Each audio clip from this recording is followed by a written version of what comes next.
Hi everyone, this is Reema Islam, and this is my second last PowerPoint presentation for the 6 month Heritage for All internship. And the broader topic of my discussion for this PowerPoint presentation is basically heritage preservation and rural communities, rural products, food, crafts, and traditional rural offerings, tools and techniques to strengthen the heritage-based rural daily activities. And of course, I looked at a few other presentations from some of the other participants in this internship, and I thought, this particular topic has the words tools and techniques, and to strengthen the heritage-based rural daily activities. And I thought, I was playing along the lines of agriculture and how cultural heritage affects agriculture. And I thought, I'll try and sort of work around with how rural agricultural traditions and cultural heritage actually affects the daily lives of certain rural communities. So, my topic this month is basically, as usual, I'm going to flip between the two countries that I have worked in, that I've lived in, that I have most experience with, one of them being Bangladesh and the other Greece.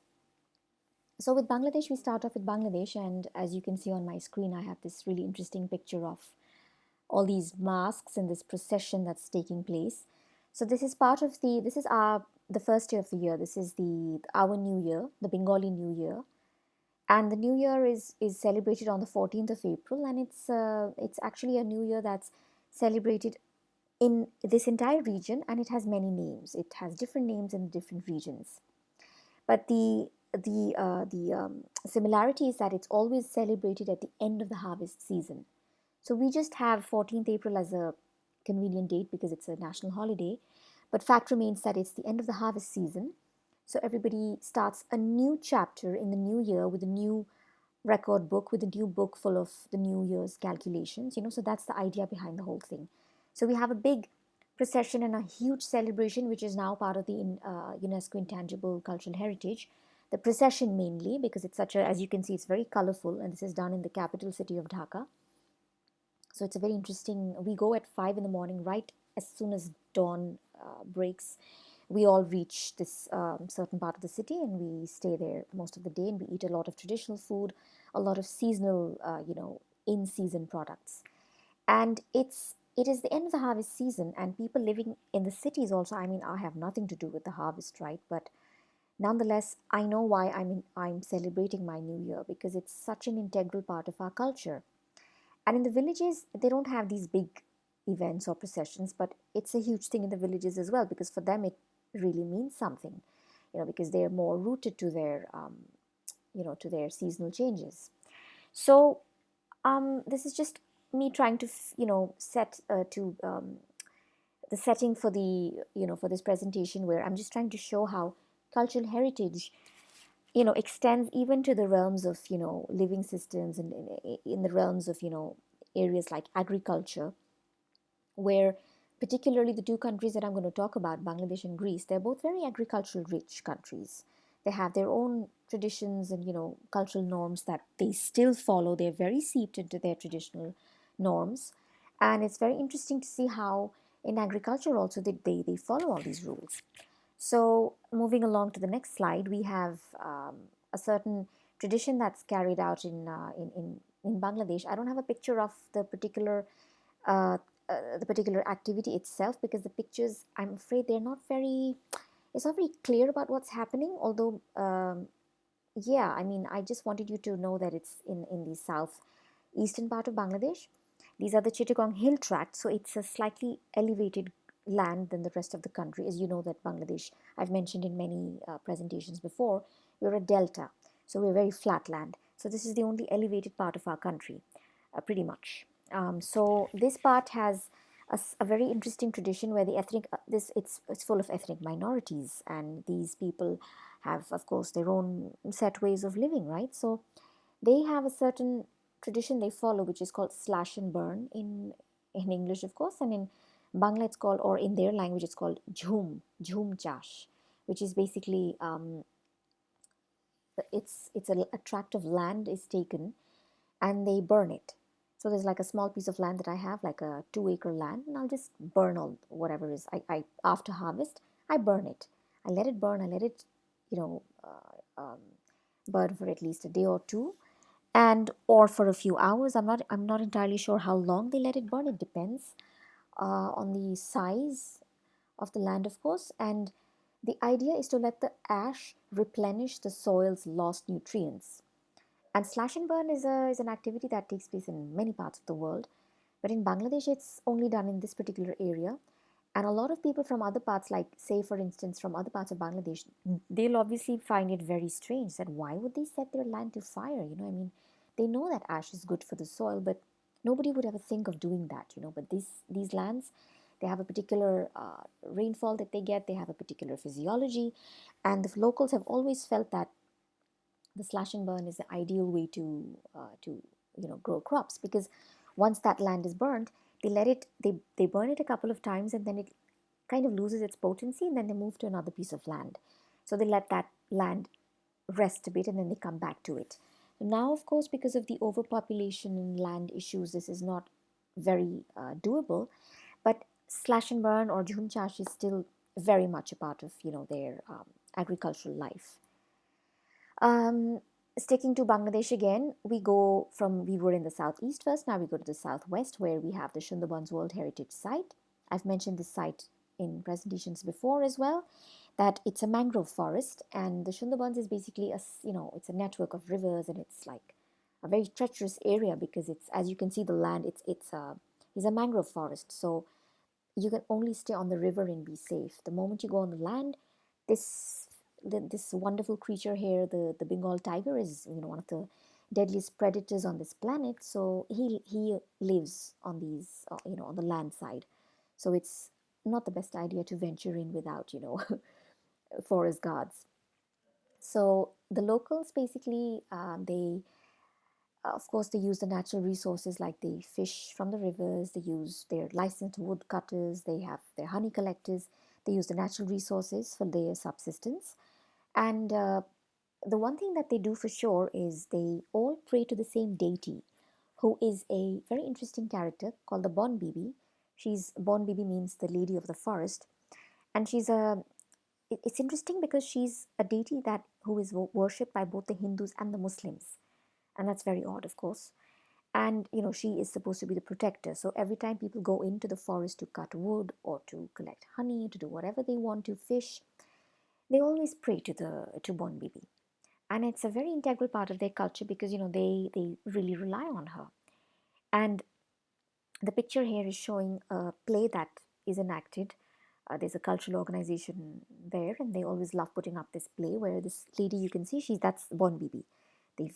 She's depicting Bon Bibi, and it's an interesting, very interesting play with a lot of characters in it. And she's supposed to have come from Mecca in Saudi Arabia. So it's very interesting how they've made this whole story about this goddess that showed up in the Shundabans, and she's living there to protect the locals.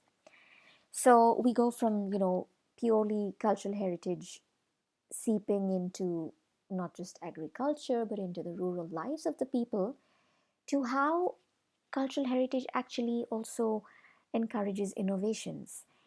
You know, forget the floating the forget the high hanging gardens of Babylon. We have the floating gardens in Bangladesh.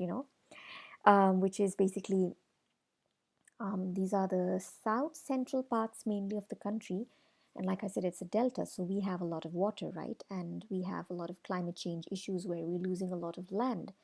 So a lot of these, there was a very bottom up approach where a lot of the locals were involved, and they use hydroponic plants like hyacinths, and they make these amazing beds where they grow subsistence crops, stuff that they can use, stuff that they can sell and earn a good living. So these systems are being lauded. We are not the only country that does them, but we are one of the major countries that benefits a lot from them. And now there, obviously, a lot of people are, taking up this initiative, um, and it's one of the ways where local tradition, local knowledge, the lives of the rural people was taken into consideration to innovate something, which actually helps towards subsistence. Um, I will, of course, now fly all the way across to Greece in my next slide, where I'm going to talk about how cultural heritage in agriculture is, very well depicted in this particular activity called sheep shearing, where the wool of the sheep is shaved off. And all over the world they use electric shavers for this process, but in Greece, oh my God, they have these scissors, and they manually cut the wool away. And don't worry, this girl is just she's just posing. Literally, there was like hardly any wool that she could get off the sheep. It's not that easy. And these men are so dead, they're so good at it. They take 5 minutes to just chip chip chip, all the wool is off the goat, the sheep. And this process is called the kures. It's a celebratory event. The shepherd invites the entire village. Anyone who has the time can come. They help out with this process. There's a lot of food. There's a lot of socializing. There's partying, obviously, because Greeks love partying. So there's a lot of song and dance that follows, right? And as you can see in the slide here, there's on the bottom slide this very interesting way of barbecuing the meat on skewers. And as you can see, the setting is very rural because you go to the farm, the shepherd's farm, where he keeps the sheep. And part of this interesting, the process is interesting on its own because they're manually shearing the sheep. And the whole idea behind it is that the locals have always wanted to retain this particular culture, because they think that it is a part of their identity, because they love the fact, they take pride in the fact that they're a very rustic, a very rural sort of people, and that their life involves a lot of hardship. So they like to do activities like this, which actually helps them connect back to their roots. So it's a very culturally immersive process where you have to manually shear a sheep, and it kind of also helps you to appreciate what a shepherd has to go through in order to look after the sheep. Even I'm a foreigner. I was there on a visit on a summer school, and for me it was like, I really appreciated how wool is acquired in the end. And the funny thing is that this is obviously a very male dominated practice event, but the women have a particular task, and that is to pick up the wool. They collect the wool, and there's something called oleic acid, which is found in the wool, which if you look at any of your hand moisturizers, you will always see oleic acid is one of the ingredients in them. So after you're done picking up the wool, your hands feel really soft. But one of the other things that they do during this event is shoulder blade the shoulder blade of the sheep. Like, you eat your food, you've got a goat that you've just eaten, and the shoulder blade is taken, and as you can see in the top picture, this man is trying to read some markings off the shoulder blade. The blade is called the kutala, and this man is trying to read some markings off it because he can, these are like, they're considered omens, and he can like decipher the markings into the future of the shepherd and his family. And they believe in these markings so fervently that a lot of people don't want to read the markings in case they find something bad about the shepherd, so they just don't want to know. And honestly speaking, there were educated people there were people from all, like a lot of people who live in the cities, but they come back to their villages for these events. But even they wouldn't want to read do the Kotala reading, because they are just so superstitious about it. They're so seeped into their culture, into their, into the way of living, that they just wouldn't do it. And that was interesting also, because for me it was like, first they manually shear the sheep with their hands. These are people who live in the cities, regardless of what kind of a life they lead. They come back and they do something which is so rural, and then they actually believe in the fact that this Kutala would actually be able to tell the shepherd's future. So it's just these little things, how cultural heritage comes into various systems and how it actually affects the lives of the rural people. Um, my last slide, of course, is going to be on in Greece again, and as in sheep shearing, they have, they don't use any particular tools, but in olive picking, however, they do use tools. And this lady is holding a long spike, it's a spoke. No, actually, what is it? It's a rod with a spoke at the end, but it's a shaker. So she basically shakes the tree, and it's got a diesel fueled engine. So it's a vibrator sort of a thing. So it just shakes the tree, and all the olives fall down on the green net. and then you can collect them and you can just bag them up. So this particular event, of course, again, everybody else is invited, friends, families are invited. So as in the kuris, in the sheep shearing, when one shepherd invites you, like all the shepherds invite everybody. So if you've gone to one shepherd's kuris, you have to go to everybody's, because it's just a communal way of helping each other. Same with olive picking, same with grape picking. It's a very communal process, so everybody comes to help out as much as they can, because then you all share your olive oil, you all share your grapes and your wines, and the many other things that you make with the wine, because they have a lot of residues and they make a lot of other alcohols and a lot of other things with the grapes. So it's a lot of communal, it's a communal process. And these events just not just bring people closer, but it also helps you to be more appreciative of what you're eating, because it's a lengthy process to collect the olives, and then you get the oil out of them, and it's just so delicious, and you just feel more, you feel more responsible about what you're eating and how much you're wasting. I think it's a great way to encourage a sustainable way of living, because people will appreciate the food they're eating if they've actually harvested it themselves, right?